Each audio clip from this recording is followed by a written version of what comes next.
Hi, I'm Carl Azus, and welcome to Fridays Are Awesome. Not exactly the name of our show, but it's still facts. And as our spring season winds down with one more week on the air, we're happy to have you watching. We are a week and a half away from the official start of the Atlantic hurricane season, though we've already seen an early storm materialize off the U.S. East Coast. Arthur brought gusty winds and rain to parts of North Carolina before heading out to sea. The U.S. National Oceanic and Atmospheric Administration just released its 2020 hurricane forecast, and it predicts there could be an active season ahead with 13 to 19 named storms and 6 to 10 hurricanes. An average season sees 12 named storms and 6 hurricanes. Not all of the big systems make landfall, and just like with the weather, not all of the forecasts pan out, though NOAA says its predictions are accurate 70% of the time. On the other side of the northern hemisphere, a large storm did make landfall this week. Coastal communities of northeastern India and Bangladesh are assessing the damage from Cyclone Amphan. At one point, it was the most powerful storm ever recorded in the Bay of Bengal. It was the equivalent of a Category 5 hurricane, but by the time Amphan made landfall on Wednesday, it had weakened to Category 2 status with sustained wind speeds of 105 miles per hour. Still, its storm surge brought flooding to coastal areas, and water and debris have made it difficult for rescuers to get to survivors. The cyclone killed at least 80 people and destroyed the homes of thousands more. And even though an estimated 3 million were evacuated in India and Bangladesh before the storm arrived, that in itself brought an additional challenge of keeping them separated in shelters because of the threat of coronavirus. Globally, health officials say more than 5 million people have now tested positive for the disease, and while most of them have or will recover, more than 300,000 deaths have been blamed on COVID-19 throughout the world. No one knows how long its impact will last. We don't know when we'll be able to return to our studio, and when people do return to offices, they'll see a very different looking workplace.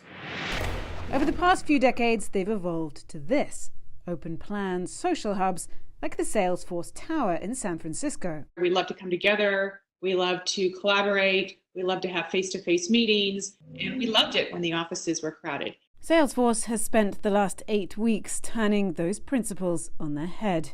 Inspired by this model from real estate firm Cushman & Wakefield, dubbed the 6 Feet Office, it's not exactly a return to cubicles, but there are eerie similarities. There may be plexiglass dividers between workstations on the open floor plans, and then even meeting rooms will have big capacity signs because they are not able to hold as many people as before. It's really about giving people visual cues to help remember about that physical distancing. Plans are still being finalised, but masks will be mandatory, shifts will be staggered, temperatures checked, elevators in the company's many towers socially distanced.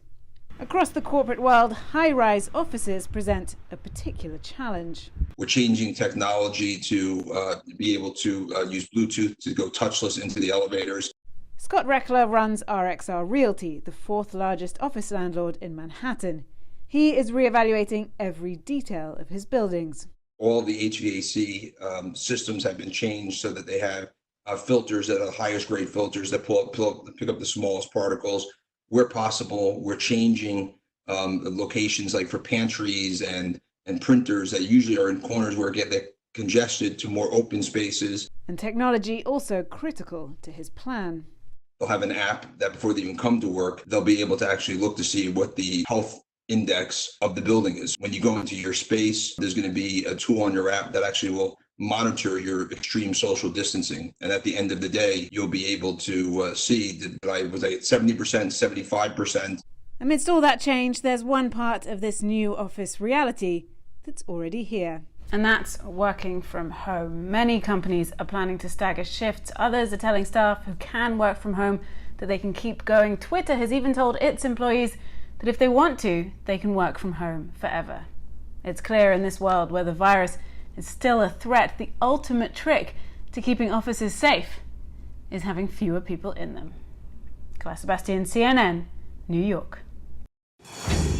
10-second trivia. Which of these words is thought to have come from an Old English term meaning to confuse? Befuddle, exam, maze, or merge?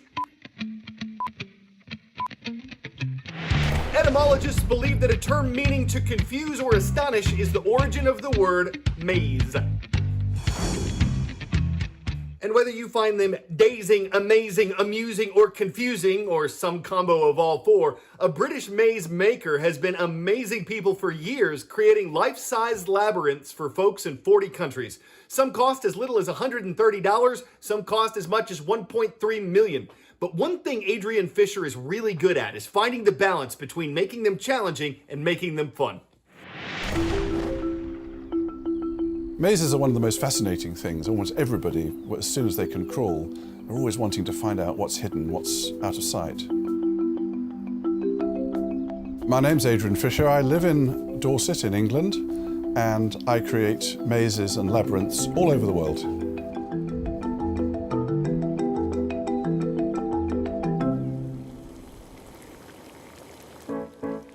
Well, I spent the first few years of my career in accountancy.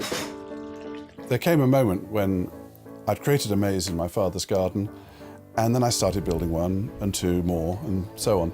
And then I suddenly realised this was going to be far more fulfilling if I spent my life creating mazes. This is the site of the place. This is 40 metres in diameter and the maze is going here. Over the years, I've created mazes in some 40 countries, and I guess I've built over 700 full-size mazes in the landscape. I think a maze design is a very esoteric art. You sketch out ideas and develop ideas on paper and drawings. But one of the exciting things is a maze is a network. Now, a maze is a special kind of network where I decide there's only one start point, I decide where the finish is, and I make sure that every single bit of it can be as confusing or as easy as I wish. I'm trying to make it as ingenious and tricky as possible, but in the end, I'm also an entertainer. I like to leave clues that help you solve it, and you feel so good about yourselves when you have beaten the maze designer.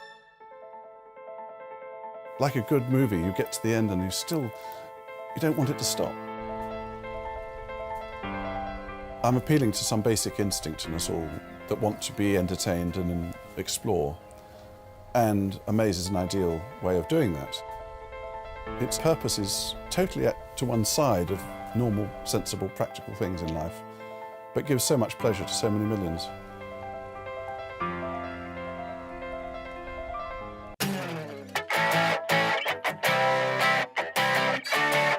Who needs Dominic the Donkey when you've got Baldomera? Some of you have no idea what any of this means, but this is Baldomera. He lives in Spain, and his owner had to spend the last 2 months in quarantine, so he left his beloved pet donkey with his brother 20 miles away.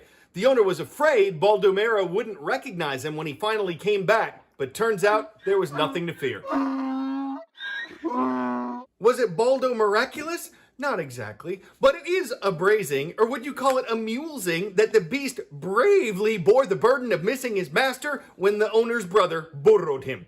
Donkey puns. They're awesome. And so are the students of Lompoc High School. Let's go Braves in Lompoc, California.